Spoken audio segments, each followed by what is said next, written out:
Diskarte ka ba? Nag-imbita kami ng mga nanay dito sa Zamboanga City para sa isang challenge. At mula sa aming imbitasyon, 3 nanay na 4-piece members ang pumasa. Madiskarteng nanay number 1, Jerly Paharon Veloro. Edad, 58 years old, mula sa Barangay Canilar, Zamboanga City. Madiskarteng nanay number 2, Norilyn Arola Canizares, 42 years old at mula naman sa Barangay Tumaga, Zamboanga City.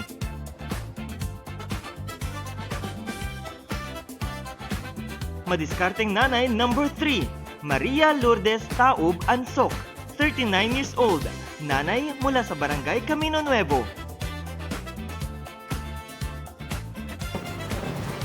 Simple lang naman ang ating challenge. Bawat isang nanay ay bibigyan natin ng 2,500 pesos. Ang challenge, financial management. Bilang mga member ng 4-piece ay tinuturuan ng ating mga nanay kung paano mag-manage ng pera sa kanilang Family Development Session o FDS. Kaya nga nito nangyayari dito. Tinuturuan sila ng iba't ibang lesson buwan-buwan, lalo na sa financial management. Pero ang tanong, paano naman kaya nagagamit ng ating mga challengers ang kaalaman ito? Inuwais ka sa pagbibili, yung sigurado yung healthy ang pamilya mo at yung para magkasya din ang budget mo sa isang linggo.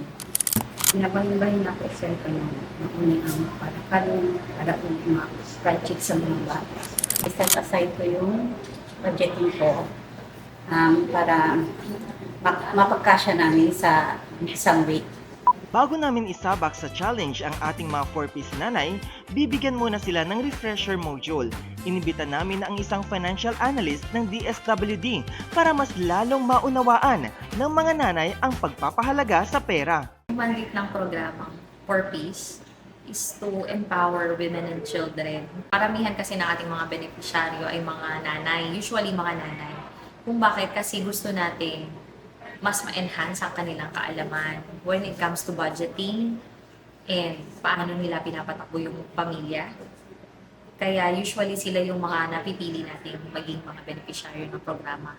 Mahalaga na may kaalaman sila kasi ito ang nagbibigay rin ng pagpapahalaga sa sarili. Nakikita nila yung value nila. Sa pagkakaroon ng kaalaman, nakaka-contribute sila sa decision-making ng family. Mukhang ready na ang mga nanay. Our next stop, Santa Cruz Market.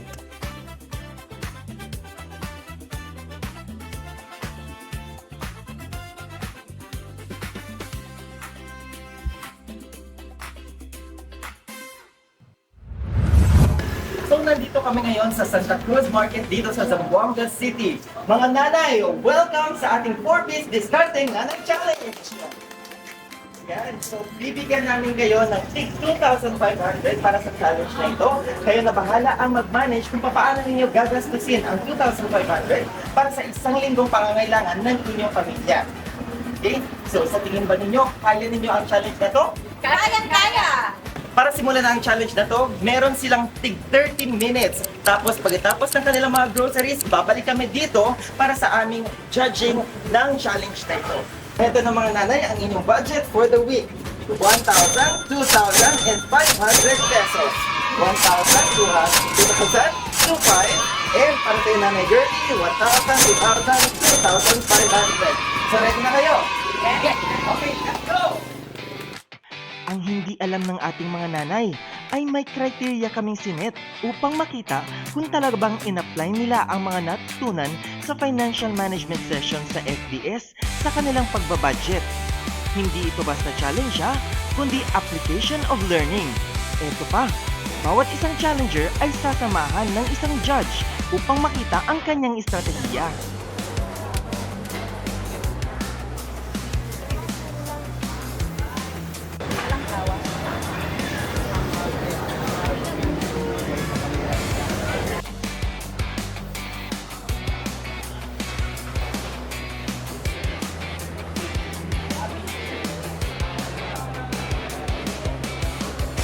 So So eto nga mga ka-4Ps na nakikita natin ngayon, tapos na nga mamili ang ating mga 4Ps nanay. So mga nanay, kamusta naman ang naging experience ninyo sa pag-grocery ninyo kanina sa inyong Santa Cruz Market Challenge? Exciting and na-enjoy ka. Saan kayo pinaka-nahirapan ba? Sa pagtawad sa bigas. Kayo ma'am, kamusta naman po yung inyong challenge ngayong araw na to? Okay naman. Okay. So meron ka ba natitirang pera pa? Meron pa. Si Ma'am Lourdes naman, kamusta po? Bali na-experience ko po sir na nakahingi ako ng tawad sa bulat ko. Bali 200, 220, naging 200 na lang po. So nag-less ako 20 pesos. Ikaw ba ma'am, mahilig ka talaga tumawad sa mga binibili mo? Ah, okay, so ngayon ma'am, pagkatapos nito ay babalik muna tayo sa opisina para sa ating judging and deliberation. Yung may mga inline. Akin yun. Ang number 1. Ang ganda. Kaya sa'yo.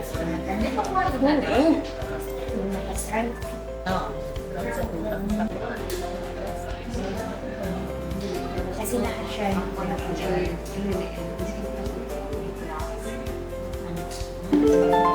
Una-una, palit na ang bugas, 10 kilo. So, ito lang man ang 10 kilo na ikasya sa mga sa kain ko. So, ang sweldo man sa asawa na padaling ko, so napalitan ko para 10 kilo. Kani itlog, para in case emergency, yung halimbawa magising ko na minsan maulan o masama ang pakiramdam, at least ang anak ko, pwede na siya magluto o ilaga lang, ibabaw lang sa kanin. Kanin para pag-ani na mo mga auto. Dili na ako magpalit, wala ako nang palit ng gulay kasi nakulitan ng mga frijoles, kanang lagbati o kampalaya sa paso lang. Pati malunggay, dito lang yung mag-talk para sa gulay. Pati nako'y sobra, pwede na ako ipalit ko isda, pero ang uban, i-base na ako ang uban pang-try sa bahay. So, Bilang ito man- lang po yung binili ko po. Actually po, may natira pa po sa akin na 1,140. So, ang na-expense ko po is 1,460. Ito pong natira, ipagbabudget ko po ito. Usually po sa pamasahe ng anak ko, tapos kung anong pangangailangan nila sa school, isi-save ko naman yung ibang 500 po. Okay, so kasama ko ngayon ang ating mga judges para sa challenge na ito. Mga judges, kamusta naman ang pagja-judge? Grabe yung ano namin, no? Kasi nahihirapan kami, lahat sila ay winner na no? Sa kanilang mga kanina sa pag-discard. Meron silang iba't ibang mga strategy. Okay, so ngayon, meron na ba tayong resulta? Yes. Meron na. Sige, wag na natin patagalin pa. Tawagin natin ang ating mga 4-piece Nanay Challengers. Tara, ma'am! Okay, si Ma'am Norilyn, si Ma'am Journey, and si Ma'am Lourdes. Okay, so ngayon pa lang ay congratulations na kasi napagtagumpayan ninyo ang mga challenges namin sa inyo ngayong araw nito. Bigyan naman natin sila ng palakpakan. At para sa araw na ito, syempre ang mananalo, meron kami konting pa-premyo para sa ating nag-iisang winner. Ang winner natin ay mag-uwi ng 1,500 pesos. Ayan. Pero syempre, para sa mga nana-winning participants, mag-uwi din naman kayo ng 500 pesos. Yes, at bukod dyan, lahat ng mga binili ninyo kanina, may uuwi nyo na at sa inyo na yan. Okay. So ayan, tingnan muna natin kung ano nga ba masasabi sa inyo ng ating mga judges. Judges? So, always lang talaga, or wag nating kalimutan na lahat na natututunan natin sa FDS ay naia-apply natin sa ating pang-araw-araw na nabuhay or sa ating pang-araw-araw na pamumuhay. Para sa akin, since we are celebrating Women's Month no, ngayon, so happy Women's Month sa inyong tatlo. Sa Pantawid, meron talaga tayong tinatawag na yung Women's Empowerment and Gender Equality. O para sa amin, so pinaka-importante talaga sa mga kababaihan na alam natin kayo talaga yung frontliner, nandyan sa bahay, kayo lahat ang tumututo. So tinitingnan din natin kung paano yung mga decision making niyo sa loob ng bahay. Kasi at the end of the day, kayo po yung dapat na nagde-decide kung ano yung tama at ano yung mali. Okay, so I believe ngayon na ready na ang ating resulta para sa 4-piece discarding nanay. Sige, i-announce na natin ang ating resulta. Yes. Okay. Ito, ang napili nating winner sa challenge na ito is yung participant or contestant number 2 or challenger number 2 na si Ate Norilyn Canisara. She garnered 94.67% while the others garnered 71 and 74. Sige, pwede ba natin i-share sa kanila kung ano yung mga hinanap natin during our deliberation and yung mga inobserbahan natin kanina? So, yung tiningnan natin is, una is need-based, kung ano yung binili nila, kailangan ba talaga nila sa pang-araw nila or sa 1 week nilang budget. Then, tiningnan din natin kung paano sila nag-save or kung saan-saan mapupunta yung savings nila. Another is, practical ba yung mga binili nila? Or, tiningnan ba nila as to, yung presyo ba, sino ba yung mataas or mababa, ganon. And syempre, tinignan din natin yung time efficiency since binigyan natin sila ng 30 minutes kung na-cover ba. So far naman, lahat sila is parang nasa 15 minutes lang natapos na yung pagbibili nila. So yun. Congratulations again kay Ate Norilyn. Congratulations! Ngayon, i-award na ng ating mga judges ang premyo po nila. Of course, unahin natin doon sa ating mga non-winning participants. Meron kayong tig 500 pesos mula sa DSWD 4-piece. Yan, congratulations po.